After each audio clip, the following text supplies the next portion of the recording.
This is my dad's birthday. He would have been 117, I think, today. Well, happy birthday. I can't believe that it worked out that way. It just turned out that way on May 17th, today. Hi, Tommies. My name is Dave Salzer, and you're listening to The Bulb, Minneapolis Edison's digital collection of true and personal stories. We believe that storytelling embodies healthy risk-taking and can transform the praxis through which we build stronger communities.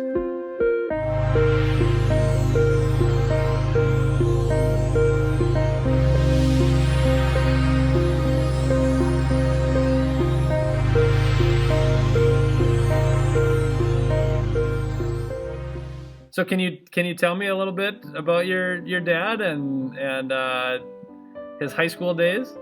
Well, as far as I remember, yes, he was the youngest of two boys. They both were going to East High when Edison opened up.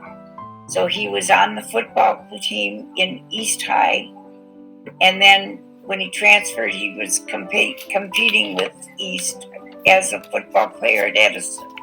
So have you ever seen his yearbook? No. In the yearbook, it says, the 1924 football team at Edison, one of which every student could be proud, started with two East High veterans, Malarkey and O'Brien. And O'Brien is your dad? That's right. Here's the football team. You see that picture? I see it.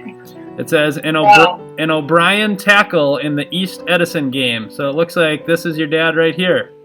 Okay, well that would have been a big game for him to play against his home team for so long. Sure. When East quit, then half of the kids in southeast Minneapolis went to Marshall. And Marshall is where Cecil ended up teaching after first teaching at De La Salle during the Depression. Okay. He then went to Marshall and for 38 years taught and coached at Marshall. What was he a teacher of? Business, typing, shorthand, business law, and then coached hockey, baseball. I think he coached football or assistant coach for some time at Marshall. Did I hear you say that he taught business law at Marshall? Yes. So did you know, it says here in the yearbook, I'll try to get to that page as well, that your dad's aspiration as a high school senior, I think I can show you right here on this page. Here he is, right? Okay. And that's where it says Cecil O'Brien and Pat in quotations. It says his ambition was to be a lawyer. Did you know that? Well, it sounds logical. His father was a lawyer. Oh. James Henry O'Brien, my grandfather, was a lawyer. Okay. And I named one of my children after him, and he's a lawyer. James Henry Freeman. Wow. Is a lawyer now in Minneapolis. So carrying that tradition, we skipped a couple generations. That's fantastic. But he was named after the grandfather that was a lawyer. And that was Cecil's father. Yes. Now, what's his origin? What did he immigrate to the United States or? No, I think both his father and mother were born in the United States. Okay. And they were both cold-blooded Irish. Cold-blooded Irish? Yeah, both of them were. So here's your dad, and again they have him as Pat in quotations there. It says, Pat, further proof that the Irish are a fighting nation in the games this season. Whenever the opposing team tried our line, they found him there, and few gains were made through him. He was the tower of the strength on the line. He was chosen all-city tackle by the Tribune. Okay, all-city tackle.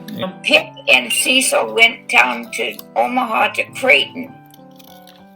And we're on the football team at Creighton, and during the beginning practice season, Pip was injured. I think it was a broken leg, if I'm not wrong. And he wasn't given any money to get home. He found somebody that was sponsoring helping the players at Creighton, gave him a bus ticket to get back to Minneapolis with his broken leg, and his college education ended at that time. So that's his history. But my dad finished his degree and spent an extra quarter at Creighton so he could play that 5th year of football down there. And then he went from Creighton back to Minnesota, or did he have any time in between? Nope, came back to Minnesota and taught and coached football at De La Salle. Okay. How long was he at De La Salle? Maybe 3 or 4 years, 5 years, and he was never paid for coaching. That was expected for a teacher to do. Got it. I remember those stories. And then he got married, and then he went to Marshall. I was going to ask, so it's in that time that he's out of college and he's teaching and coaching at De La Salle that he meets his future spouse and starts a family? He met Mother at the water fountain at East High. She was 2 years behind him, and she waited for him to finish college and become established, and then they married. So it was a long engagement and love affair for many years before they married. I'll point out one more page. I don't believe it's a picture, but did you know that your dad was in the plays at Edison? Yes, I think he was. Also at Creighton, he was in theater, but he never pursued that, to my knowledge, after college. Okay. The Fortune Hunter. How fun. And it says here, yeah, he was... Oh, no, I'm sorry. He was Pete Willing, the sheriff. Pete Willing, the sheriff. The sheriff. The sheriff, yes. That sounds more familiar than the Message Boy. The sheriff, I think, sounds that I might have heard that at one time. And my sisters are waiting at home to find out what I found out today, so they're going to be thrilled to know. Well, there's a bunch of alumni that are waiting to find out what I found out, and okay. So I'm certainly glad that we were able to connect. And I'm gonna. Well, he felt that he lived a very successful life as a teacher. That was a very important thing in the educator in his life. He was offered a job as night manager at the original Radisson Hotel at twice the pay, and after a very short decision time, made the decision that he wanted to stay in education. Wow. So he was a very happy teacher. I asked about if he had a relationship with the principal. You just talked about him living this full life and making this choice to be a teacher, and that he had such joy and happiness in that. And that the message in the yearbook, if you look on page 7, from the assistant principal. Last night I sat by my window, looking toward the west as the sun went down. Only one cloud lay long and flat and took on the changing colors of the sunset. The earth slowly dropped away, and I thought of you, boys and girls of Edison School. Only one thing I wished that you might have, happiness. Then I thought, if you could only know that happiness is not purchased in any market, it does not come with many things.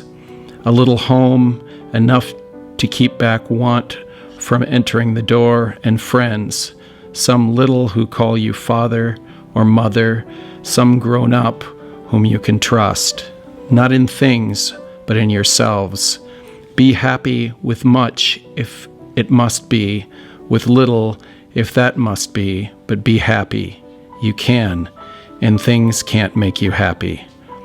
W.F. Webster. Well, my dad was a happy man. So he reached his goal with my father anyhow. Well, it sounds like it. It was great to chat with you, and I'm glad. Thank you, David. You're welcome. Have a lucky day. You as well. Goodbye.